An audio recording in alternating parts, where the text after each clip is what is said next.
Hey, everybody. It's your old buddy, Uncle Rich, for Who's Telling the Truth. Guys, this is show 244. Today's date is December 3rd, 2018.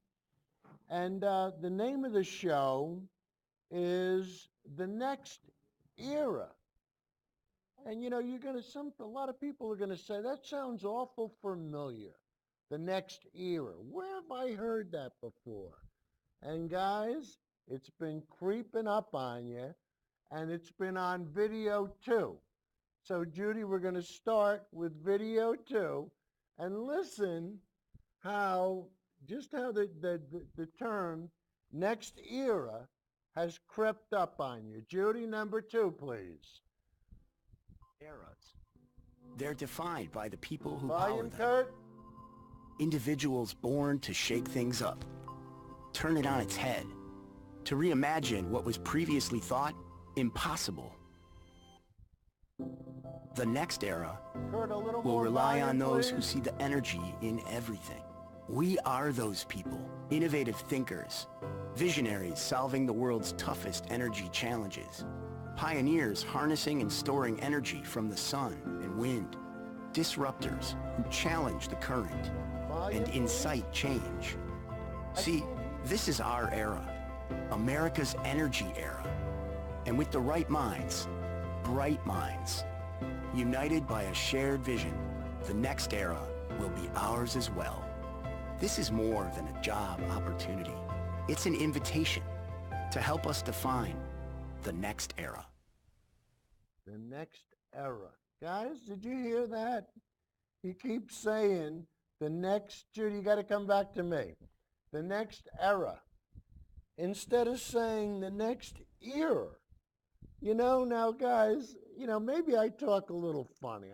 I'm from New York, But whenever Phil Rizzuto from the Yankees, whenever he broadcast the Yankees game, he would always say, and there was no hits, no runs, no errors.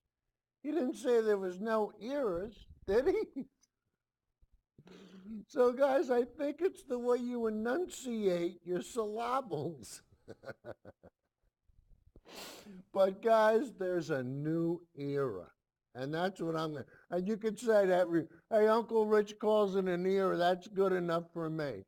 And, guys, really, this new era, you got to remember, the last show we did because of what happened with the climate assessment. So, Judy, let's see how nimble Judy is. Judy, can you bring up still 00, please? And, guys, this is from last week now. This is the climate assessment, and I want to show you this. So, now, guys, if you want to go online, you can look it up yourself. There's, I think 1,600 pages, but it's done. Okay, Judy, you can come back to me now. Guys, it's got to be done every 4 years, and it's been mandated by Congress from back in the 1800s. And the 1980s, sorry. But so anyway, so guys, that got us started last week with, climate change and the fact that Trump thinks that it's a hoax. But guys, we want to show you that we're moving into a new era, and there's changes that are going to take place, I tell you, that are going to benefit everybody. And, last week I said I thought that solar was the fastest growing opportunity, the fastest growing industry in the country. Well, guys, with still number 01, we're going to prove it to you. And we're going to show you the clips later. Remember the beginning. So, Judy, can you bring up 01? And guys, look at this. The fastest growing occupations from 2016 to 2026 are going to be solar photovoltaic installers, wind turbine service technicians. Look, that's dramatic, guys. Home health aides, personal care aides. All right, so guys, you're starting to get the idea. Judy, come back to me. You're starting to get the idea of what's going on. And I tell you, we're going to have a lot of fun with it tonight, but we're going to show you where the opportunities are. And who's the one person that doesn't believe in any of the opportunities? Guys, who's the one guy that's broken more promises when it comes to jobs and job opportunities? And what we're going to do is, in the beginning, we're going to show you, how deceitful Trump is, how he tricked everybody, how he fooled everybody, and then we're going to move ahead to the good stuff. So guys, if you're familiar with the show, in the beginning, we'll be doing all the little clips, the short clips, which will play in their entirety on the backside.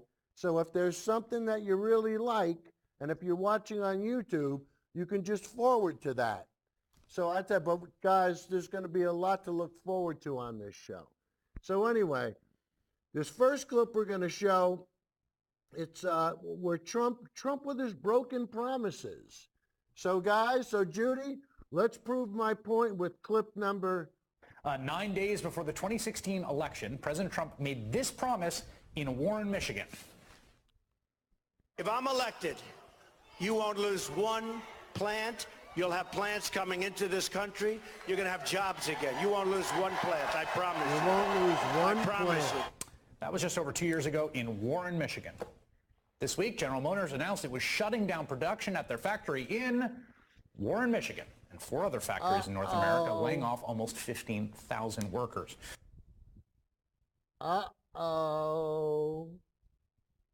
Guys, wait, that's just the beginning, because we're going to make him look foolish like he deserves. Because I'll tell you, the guy's bamboozled everybody. He took advantage of everybody. He took advantage of people like Uncle Joey and Ken Johnson and Eddie Shaluk. These guys don't know if they're coming or going. And it's not fair for the Republican Party and Trump to trick them, but they do. But hey, you got the Doctor of Truthology right here, and we're going to expose it all. But now we're going to have a little bit more fun with the next clip, and this is going to just go to show with Eugene Robinson how much Trump lies and why he gives us plenty of material for this show. So Judy, clip number 4, please. But it does, again, cut across the narrative that President Trump was putting out there during the campaign, and again as president, that manufacturing jobs will rush back into the United States with him in the White House.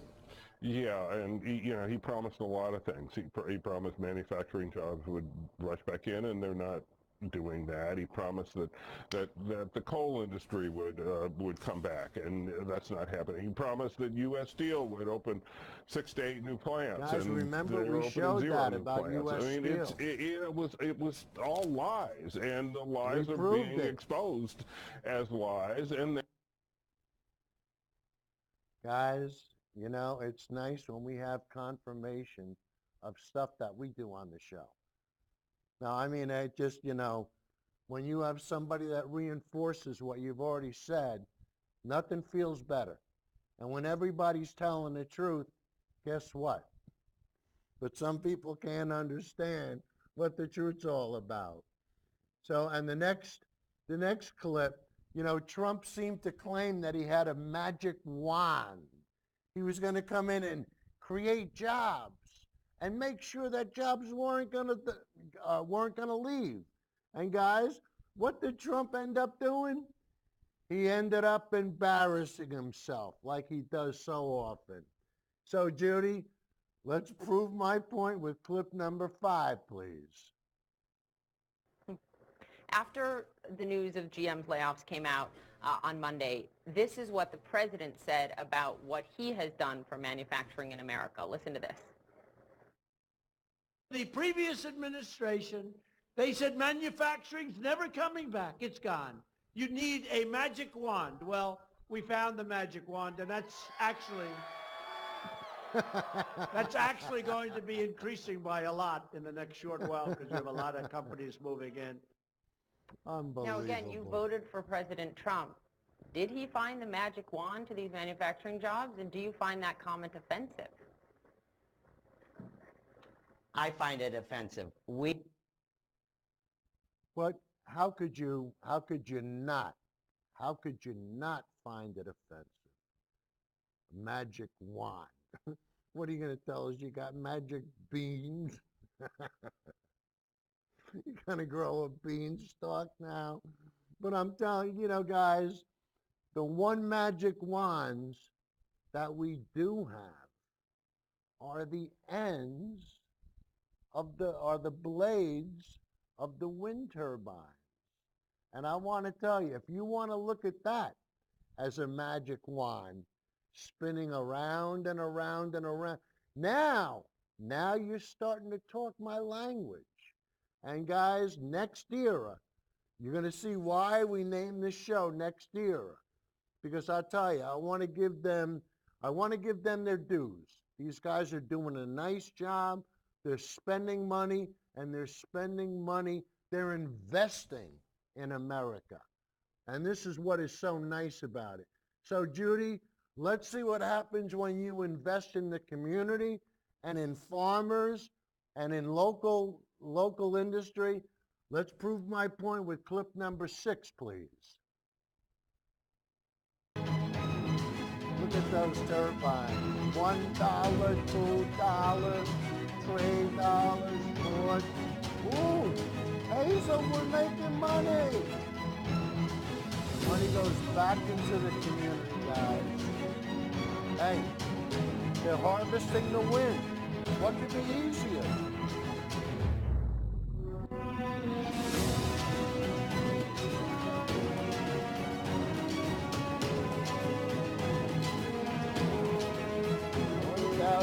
Full-time jobs. And guys, we're going to show you more. The next bit we're going to show you is going to be about Next Era and their sun. The fact that they're building solar plants. And this is in Arkansas. So guys, if you could put up solar panels in Arkansas, guess what? We'll put them anywhere. So, Judy, let's prove it with clip number 7, please. Stuttgart Solar Energy Center Look at marks that, Next guys. Era Energy Look at all Resources' those first panels. renewable energy project And in it's the Arkansas. first renewable And with energy 375,000 project in solar Arkansas. panels covering 475 acres, the 81 megawatt solar panels. site is also Arkansas's largest one to date. The 8-month project brought 300 construction jobs. Now the solar project is expected to provide nearly $8 million in tax revenue over its operational life to Arkansas County. You're talking about millions and millions of dollars coming into our community, so it's definitely big for our community. Millions of dollars coming into their community. Guys, I tell you, it's starting to sound good. We're going to make it sound even better with clip number 8. So, Judy, hit it. In Climate Watch, a town in the middle of a red state is an unexpected leader in renewable energy. According to the Labor Department, solar panel and wind turbine technicians are the 2 fastest growing careers in the country, and Texas is where you'll find most of those jobs. The traditionally conservative state is leading the way for energy conservation across the U.S. Steve Inskeep, co-host of NPR's Morning Edition, and up first has more. 3 times as much as Iowa. Guys, it's coming. It's coming. And like I said, if you want to watch the rest of the clip, the rest of it will be on, later on in the show. But right now we're going to show you another town in Texas, and this is Roscoe, Texas. And guys, about 2 years ago, we did a clip on Georgetown. Georgetown, Texas was, and I tell you, when you watch the whole clip, you're going to be blown away. But first, we're going to show you a little teaser about Roscoe. So, Judy, let's have number 9, please.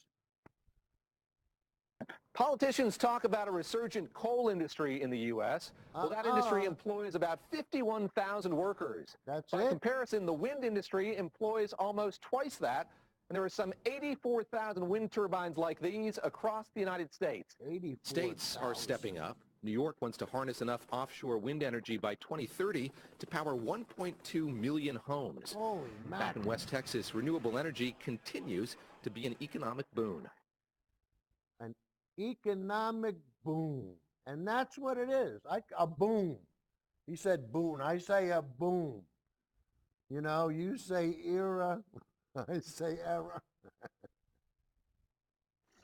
But guys, the next clip is going to be somebody who doesn't say the truth. No. Let me rephrase that. He's being deceptive. And the way he's being deceptive, and we're going to have fun showing it to you, but this is Prager University, which really isn't a university.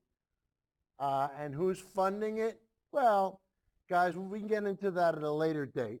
But here's how PragerU is trying to trick the simple folk into the idea that wind and solar aren't cost effective. So, Judy, let's have the short version with clip number 10, please. This isn't exactly a news flash, but the sun doesn't shine all the time. And the wind doesn't blow all the time. You're kidding. The only way for solar and wind to be truly useful would be if we could store them so that they would be available when we needed them. You can store oil in a tank. Where do you store solar or wind energy? No such mass storage system exists, which is why in the entire world, there is not one real or proposed independent freestanding solar or wind power plant. All of them require backup. And guess what the go-to backup is? Fossil fuel. So, you can store oil in a barrel, but he made the mistake of saying that you can't store electricity. And guys, this is where we get to have our fun. And the next clip is going to show you the people that mocked and doubted the idea that a Tesla battery wouldn't work, couldn't be cost effective, and was just a crock of crap. So we're going to show you the people that mocked Tesla, and then we're going to show you what resulted out of the fact that they mocked it. So Judy, number 11, please. The naysayers said it was a waste of money, but this big battery is already playing a key role in stabilising the grid. And it's doing so with a speed, precision and agility that's never been seen before. Conventional generators can't match the way the battery makes small adjustments to power supply to keep the grid at the right frequency. You wouldn't think they were batteries, This is the would market you? operator's Look at this instruction. graph. This is the response of a conventional power station. The battery is far swifter and Look more at accurate. that, guys. It's direct. I mean, we're going to show you a clip later on.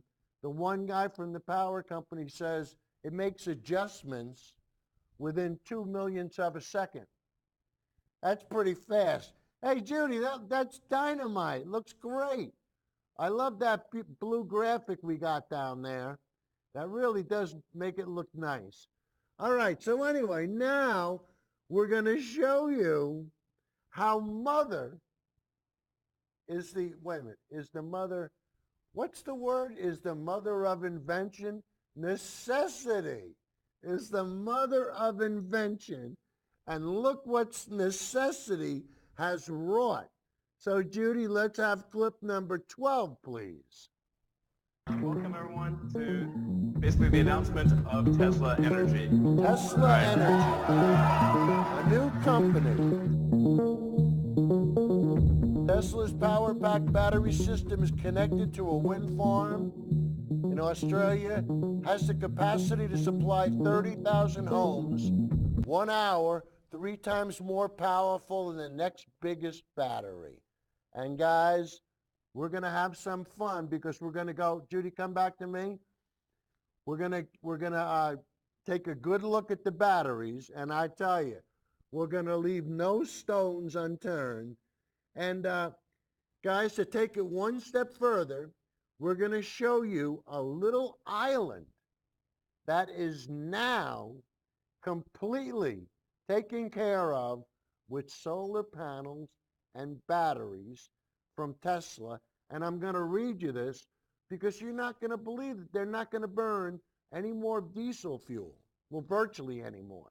No, I don't think any more at all. But anyway, we're going to play the clip and look at the difference solar with battery backup can make. Judy, number 13, please.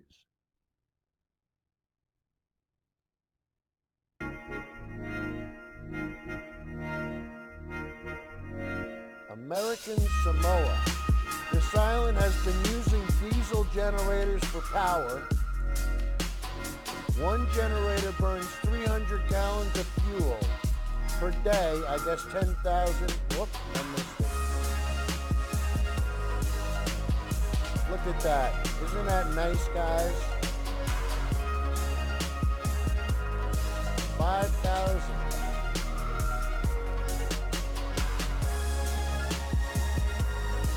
All Tesla power pods. It can stay 3 days without sun. Can you imagine that, guys? And when does a tropical island not have sun for 3 days? Guys, we're all going to benefit from solar. A diesel-free future. Solar and battery storage. And you're looking at it right now. You're looking at the future. It's that easy. It's that simple, guys. And the last short clip we're going to play is on the last show. I said that I believe China is putting up 1 wind turbine an hour. Guys, I made a mistake in my favor. One place in China, 1 wind farm alone is putting up 35 wind turbines a day. And guys, we're going to show you the source. We're going to play you the short clip just to prove my point. And then, of course, we'll play the full clip as we move along. So, Judy, let's validate what I said, reinforce what I claimed with clip number 14, please. Guys, look at all these things. Will produce 20 gigawatts of power by 2020 and will cost nearly $20 billion to build. Turbines are going up at the staggering rate of 35 per day across the 3 areas that make up the power base. In 2012, Gansu's capacity surpassed the total wind-generated electricity produced by all of the United Kingdom. And it's just the largest of 6 mega wind farms currently under construction throughout China. So guys, you see, the future is here. It's very simple. And, you know, if you make a claim like that to somebody and they're going to say, well, where are you getting your information from? Later on, we're going to show you our sources because that's the one thing that we really compliment ourselves on this show is we try to be specific and we want to cite our sources. It's very, very, you know, we go out of our way. So anyway, what we're going to do is we're going to start playing the longer clips now. So, Judy, we're going to start with number 23, with Trump's broken promises. And guys, why does he do this? And why doesn't he, why don't people call him out when he does this? Hey, you know, guys, I just want to say, I just want to break away for a minute. At Channel 23, we had an awards party and a kind of a get-together, a yearly get-together. And Dave and Candy were nice enough, and they got pizza and everything, and they took care of us. And guys, there was a person in the audience. There was a person that was sitting. I never met her before. I started talking about my show and about Trump, and she became very defensive. I mean, unbelievably defensive. And she was protecting Trump, and I really forget her name. But I said, when Trump lies to you, why doesn't it bother you? When does he lie to me? I told her about the steel plants. Oh, so who cares? I told her about the Ford bankruptcy.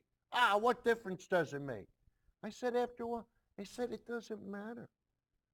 It does anything bad that he's done. I said, Trump University, Trump Steaks, Trump Ice, Trump this, Trump that. He trumped everybody.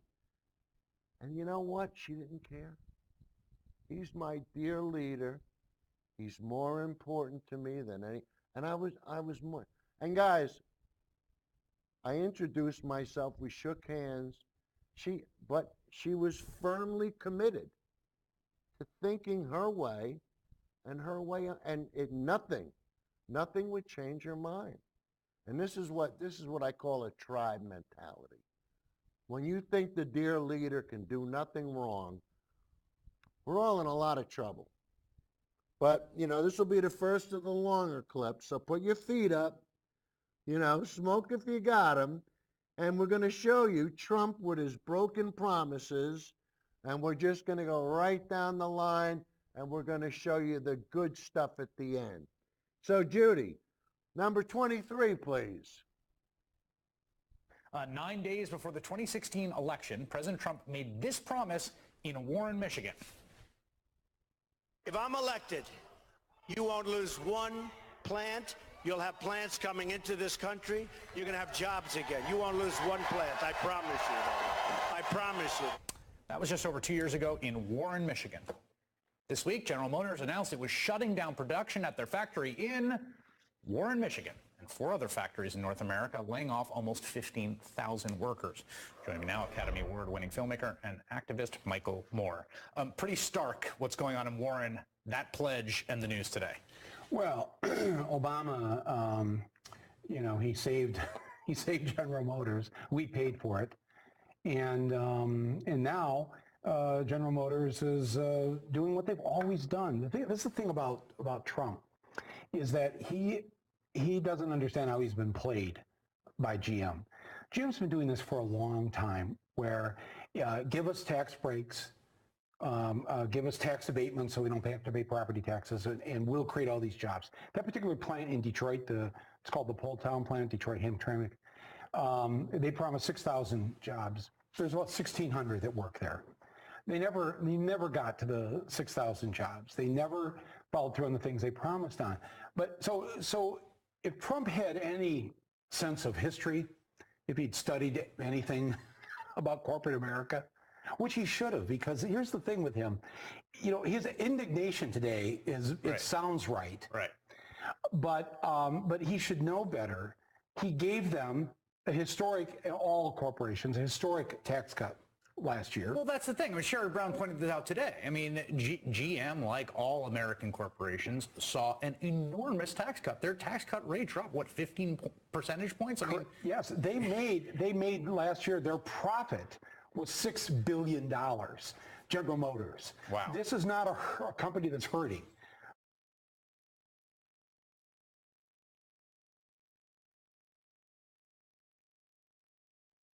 $1 billion.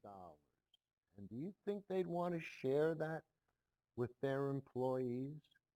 Do you think they'd want to change, instead of building the sedans that they were building, why don't they link up with Tesla? Tesla can't complete the amount of orders they're trying to make. I mean, what's going on here? Well, part of the problem that's going on is the fact that Trump's in office. He doesn't know what he's doing, and we're going to prove it when GM cancels 14,000 jobs, and you're going to see the lies. Just look at the lies, and they're nonstop. And you think that after a while, people like Uncle Joey would say, okay, stop insulting my intelligence. But I don't know if they have any intelligence. I don't know. I don't know what it is. I don't know what was going through that woman's mind when in a room full of people she'll defend a liar. Is that what people did with Hitler? Is that how they responded to Hitler? I don't know. You got to tell me. I can't figure it out. But you know what? We're going to keep watching the video. So, Judy, number 24, please. All right, let's talk about some domestic news here. In a blow to President Trump's continued claims, including last night, that American jobs are coming back to this country, General Motors has announced it will lay off more than 14,000 of its employees. The automaker announced it is slashing the factory and white-collar jobs yesterday, adding it would possibly close up to 5 plants. Factories that could face closure include assembly plants and all the places in Detroit, that voted and for the Oshawa, dear Ontario, leader. and Lordstown, Ohio, as well as transmission plants in Warren, Michigan, and one near Baltimore. The company says the moves are a part of a restructuring effort to cut costs and focus on autonomous and electric vehicles. In the aftermath of the announcement, a White House official told NBC News yesterday that economic advisor Larry Kudlow was expected to meet with GM CEO Mary Barra. Speaking yesterday, President Trump says he spoke with Barra and that he's not happy with the company's decision. You're not happy?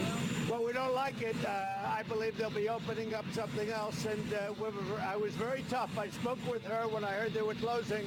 How tough and were I you? said, you know, this country's done a lot for General Motors, so we have a lot of pressure on them. You have senators, you have a lot of other people, a lot of pressure. This is a front page story in most of the major newspapers across the country today. GM to close plants and cut jobs, Gene Robinson. The first thing is you got 14,000, almost 15,000 people who will be out of work. That's the most important part of this. But it does, again, cut across the narrative that President Trump was putting out there during the campaign and again as president, that manufacturing jobs will rush back into the United States with him in the White House. Yeah, and he promised a lot of things. He promised manufacturing jobs would rush back in, and they're not doing that. He promised that the coal industry would come back, and that's not happening. He promised that U.S. Steel would open 6 to 8 new plants, and they are opening 0 new plants. I mean, it was all lies, and the lies are being exposed as lies, and there will be a political impact. In Ohio, GM is closing a plant called the Lordstown plant. It's near Youngstown. I remember years ago, back when I was in college and had friends who lived in Ohio in that area, the Mahoning Valley, Lordstown, it was in many ways as a sort of iconic symbol of GM. It's a huge plant, 6 million square feet, and of course it had been, there had been fewer and fewer jobs there over the years, and finally it was down to, I think, just a couple of thousand jobs. But the symbolic importance for the state of Ohio of the closing of the Lordstown plant is huge, and it's something that better not escape President Trump's notice. This is a very bad thing for him politically in Ohio. Well, I think first and foremost, it's just devastating for these families. Right. I mean, 14 to 15,000 families are going to have to wonder about their future right now, and that can't get lost in this conversation. Guys, it's not only the 14,000 employees. It's the pizza makers, the dry cleaners, the hairstylists, the beauticians, the guy that runs the miniature golf place, the guy that runs the Dunkin'. Everybody's going to get hammered. Everybody. And the next clip we're going to play is somebody who's devoted 40 years to GM. And her relatives are there. They don't know what they're going to do. Unbelievable. And I don't think Trump knows what he's doing, because if he did, he would make sure that stuff like this doesn't happen. Or at least he would stop making promises that he's not going to keep. So anyway, Judy, let's see what happens from one of the people. And I tell you, you're going to feel for this woman. I mean, because really, what are these people going to do? What are they going to do? So, Judy, let's just show everybody with clip number 25, please. Let's talk to a GM worker. Worked for the company for more than 40 years, just retired, and now, obviously, she worked at that Lordstown plant that's closing. Her niece and her niece's husband still work there today. Carmela Deno is with me. Good morning. Thank you for being here. Hi. Hi. It's good to have you. You've retired. You Thank you. suffered a layoff during your 40 years there. You have family members who still work at this plant, who are going to lose their jobs. GM has said, look, almost all of these workers will be offered jobs elsewhere. But that means moving your family, pulling your kids out of school, changing your life, right? I mean, what is ahead for people experiencing this? I don't know. I have a nephew who can't take a move because of 2 children that he has shared custody for. So that's a hard decision for him to make, to just get up and move like that. Hopefully GM does have jobs where some of these people can fill it in. It's a sad day that people are going to be losing benefits. It's going to affect the whole Tri-County area around us. Yeah, I've spent a good amount of time there in Lordstown and Youngstown and just seen how much of the livelihood of the entire community comes from work at the plant, right? And how much that props up the rest of the economy there. You just heard from Congresswoman Debbie Dingell of Michigan threatening General Motors, saying if you move one more, plant to Mexico, I'm not doing anything else to support you. What do you want Congress to do to help? No, Judy, stay I don't with know it. what they Stay can with it. do. All I know is I agree with her. Our jobs need to stay here. These people are the ones that will keep the economy in this area alive. With no jobs, how can they do that? My nephew said he was afraid to buy a car. And because of payments. Understandable. And I should note you're, a Republican. You voted for President Trump. You're agreeing with the Democratic Congresswoman on there. This is beyond politics.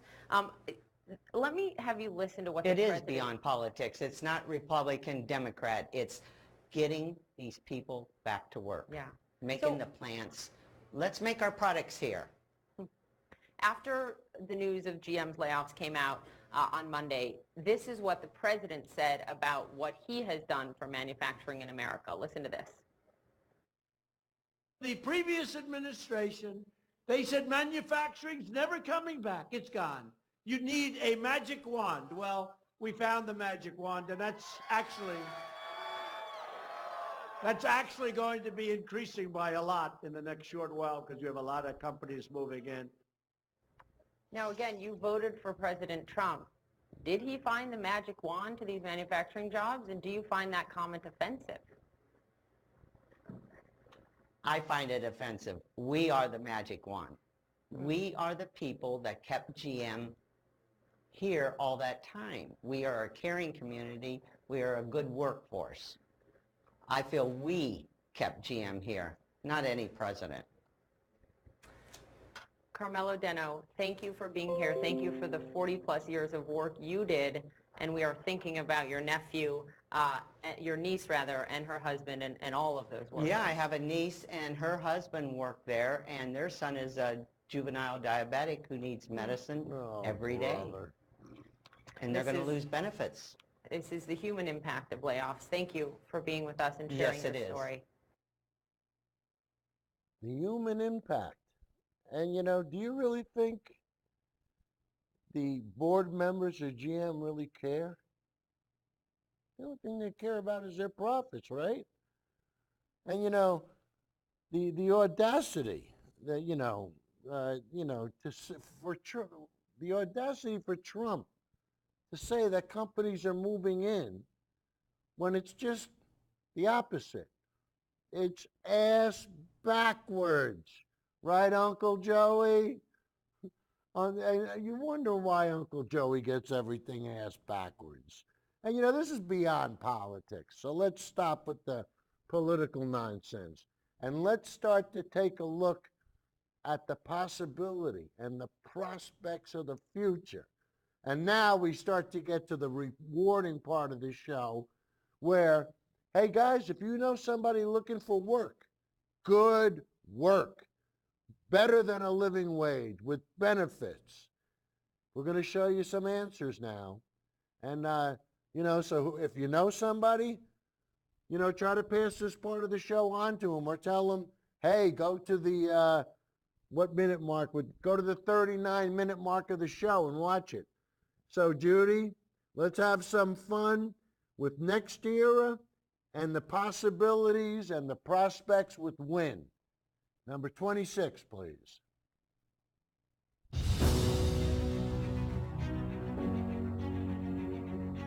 Guys, this video is so professionally done.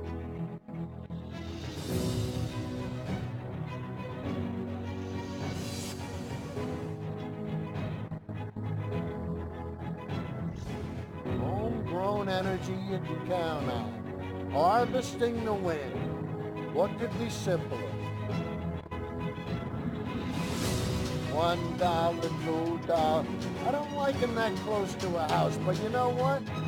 If that house is getting free electricity, hey, who cares? Tens of millions of dollars. Schools. Hey guys, everybody benefits. You're harvesting a new crop. It's that simple. Really that simple. And you give it to your kids. What could be better? Tens of thousands of construction jobs. Thousands of full-time jobs. Maintain the roads because you got to get between the turbines. Holy, that's 2,300 miles of roads. Wow. Clean air. Unbelievable. Creates no waste, no greenhouse gases, local investments, jobs. Clean energy. What could be better? Guys, what could be better? You know what could be better? Putting solar panels underneath the wind turbines. So, Judy, let's go for a double dose with Next Era. And this is in Arkansas, guys. So if it works in Arkansas, it'll work everywhere. So, Judy, number 27, please. Nice.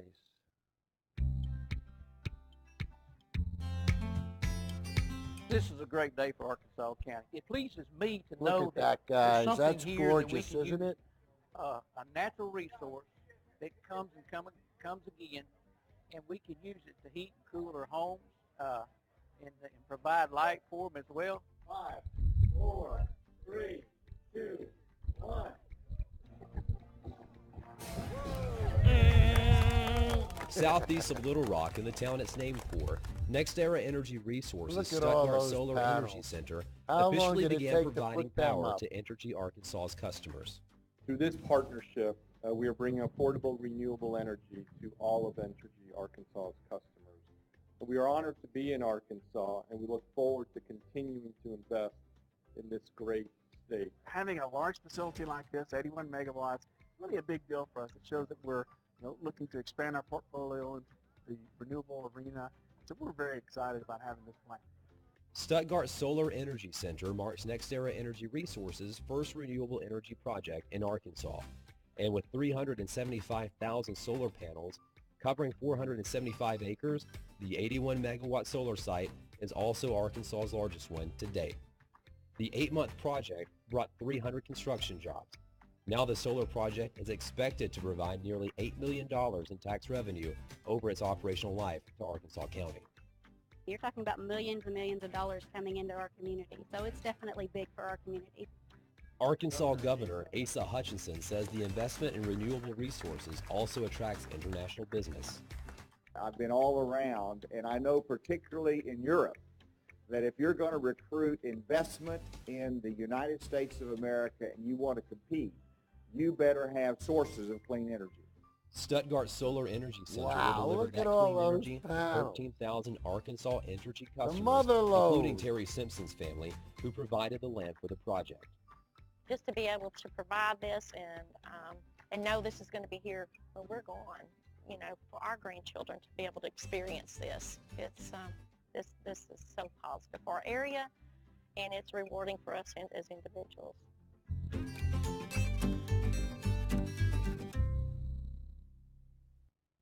Wow. So guys, didn't she say that she gave the land to the solar power company so that her kids, her grandkids would have something. Now that's a donation. That's a meaningful donation. When somebody gives something like land to a solar project, you know they're committed. And you saw how the girl said we'd be putting more money back into the community. Well, guys, the state of Texas is one big community. And I tell you, when you see the amount of wind turbines and the money they're making and how beneficial it is, and guys, you're going to see a clip about Georgetown. Georgetown is in there, and we did a show on Georgetown about 2 years ago.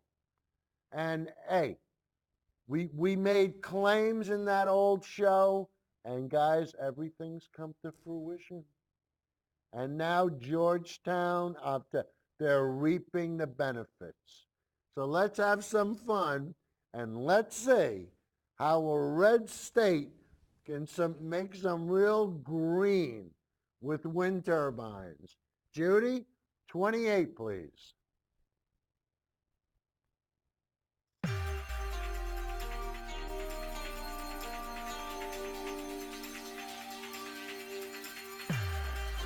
In Climate Watch, a town in the middle of a red state is an unexpected leader in renewable energy. According to the Labor Department, solar panel and wind turbine technicians are the two fastest growing careers in the country, and Texas is where you'll find most of those jobs. The traditionally conservative state is leading the way for energy conservation across the U.S. Steve Inskeep, co-host of NPR's Morning Edition, and up first has more.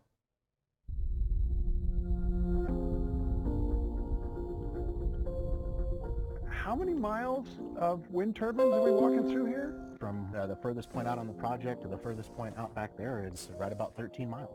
Dave Watkins oversees 13 this wind miles, guys. It's on Route 66, exactly halfway between LA and Chicago.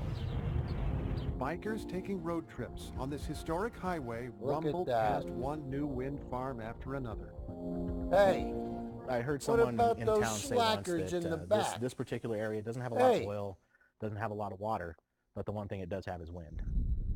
Which means a job for Wesley House. Look at this. Best office in the world. You got it. He used to work on oil rigs. By the time you get to work, it's time for lunch. Oh, it's beautiful. With oil, a few years ago, it was impractical to generate power in this remote spot. Then Texas spent $7 billion on power lines connecting windy north and west Texas with cities south and east. It happened what it took. Under Energy Secretary Rick Perry, who was governor then. We can deliver power to San Antonio, Dallas, Houston, you name it. Where the people are. Yep.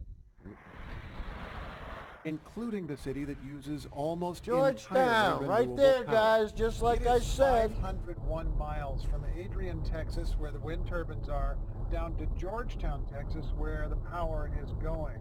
We've been driving all afternoon through the Permian Basin in the center of Texas, and all along the way we've been passing oil Look at that, jets from an older economy. The old economy and the new economy. When we arrived in Georgetown, people told us coal plants kept the lights on for generations. I think it's kind of cool. We have all this history, but also we're one of the leading cities when it comes to innovation in that country. Then Republican Mayor Dale Ross concluded the market was changing. Were you always a Republican? Always a Republican. You grew up in a Republican family? I did. Who's your favorite president? President Reagan. Saint Reagan. Unlike He's many a Republican. Ross accepts climate science. He supports clean power so much, he bought an electric motorcycle. What? But Ross says he approved wind and solar because it's affordable. This was first and foremost a business decision. And if you win the business argument, then you're going to win the environmental argument. Have the facts been changing? 10 years ago, 20 years ago, wind or solar would have been more expensive, right? That's true, but now the facts are changing. It's a totally different landscape out there. Let me tell you, in the state of Texas since January 1st, 4 coal plants have closed. This is the economics of the matter. You buy wind and solar for, say, $18 a megawatt. You buy coal for $25. You have that choice. Which one are you going to buy? So you're thinking about the art of the deal. The art of the deal. The art of I the might be deal. able to teach Mr. Trump something when it comes to renewable energy. All he has to do is invite me, and I'll come to the White House. We can have a great discussion. Very clean coal. The We're gonna president put has hailed a miners few new back coal to jobs. work. The miners go back to work. But has not erased coal's disadvantage against natural Look gas at those and things. renewables. My overall impression is that President Trump has been able to do less damage than I feared that he would. He did less Former damage. Vice President Al Gore Howdy. Howdy, Mr. Vice President. How are you, Mr. Mayor? featured Georgetown's mayor in one of his climate documentaries. Market forces are moving the entire energy marketplace toward renewable energy. I'm hoping they'll follow the lead of Dale Ross rather than Donald Trump. Renewable energy has continued growing since Trump's election, even in Texas, the conservative home of Trump's energy secretary. So even though Rick Perry is the energy secretary for President Trump, who's all about coal, he was in some way a visionary on wind. He was, and without his leadership, we wouldn't be having renewable energy here. Now, he's shying away from that, and I need to be his PR guy. But maybe he doesn't want to take credit for it because his boss is a big coal guy. Guys, Rick Perry can't take credit for it, but it's too late because the power lines are up and the market forces are at play. And when you can get wind and solar cheaper than if you're getting fossil fuel, guys, the writing's on the wall. It's really simple. And we're going to further go down to Texas into Roscoe. And we're going to see what Roscoe, Texas has been doing. So, Judy, clip number 29, please. In Roscoe, a small town 200 miles west of Dallas, farmers have relied on cotton as their cash crop. But now, change is in the air.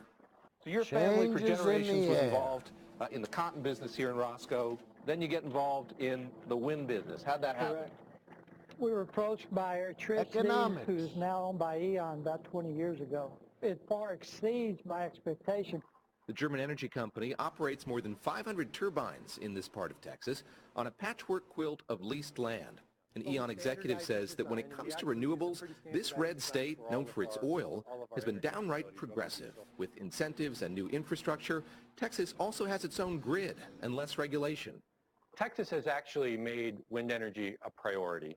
But although former governor of Texas Rick Perry is President Trump's energy secretary, when it comes to energy policy, the Trump administration and the state of Texas are not on the same page.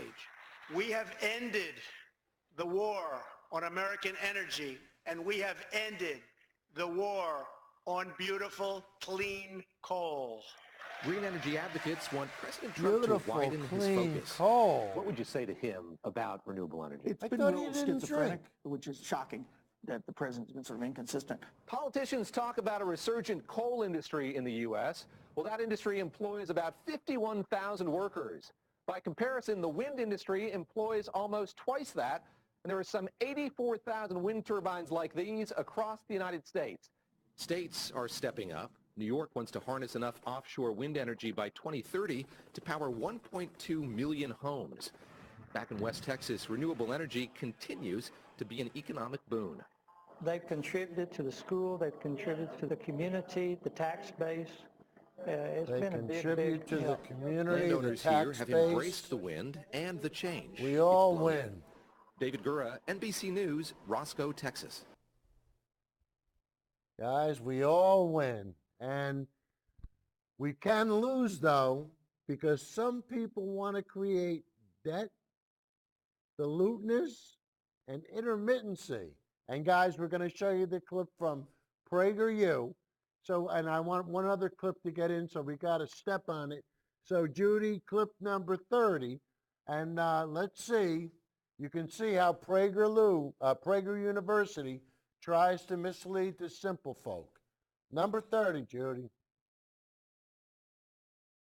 Are wind and solar power the answer to our energy needs? There's a lot of sun and a lot of wind. They're free, they're clean, no CO2 emissions. So what's the problem? Why do solar and wind combined provide less than 2% of the world's energy? To answer these questions, we need to understand what makes energy, or anything else for that matter, cheap and plentiful. For something to be cheap and plentiful, every part of the process to produce it, including every input that goes into it, must be cheap and plentiful. Yes, the sun is free. Yes, wind is free. But the process of turning sunlight and wind into usable energy on a mass scale is far from free. In fact, compared to the other sources of energy, fossil fuels, nuclear power, and hydroelectric power, solar and wind power are very expensive. The basic problem is that sunlight and wind as energy sources are both weak, the more technical term is dilute, and unreliable, the more technical term is intermittent. It takes a lot of resources to collect and concentrate them, and even more resources to make them available on demand. These are called the diluteness problem and the intermittency problem.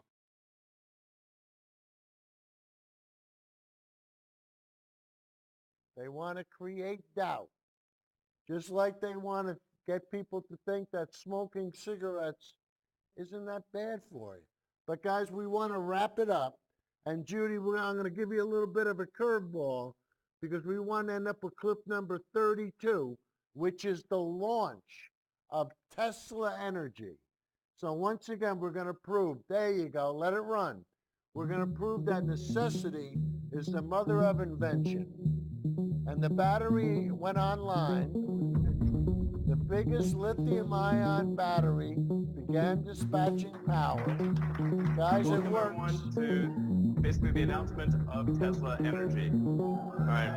Tesla Energy. That's how it was born. Their power pack battery system is connected to a wind farm. It has the capacity to supply 30,000 homes for 1 hour, which is 3 times more powerful than the next largest battery. The storage solution has been subsidized by the government, which is building. Whoops.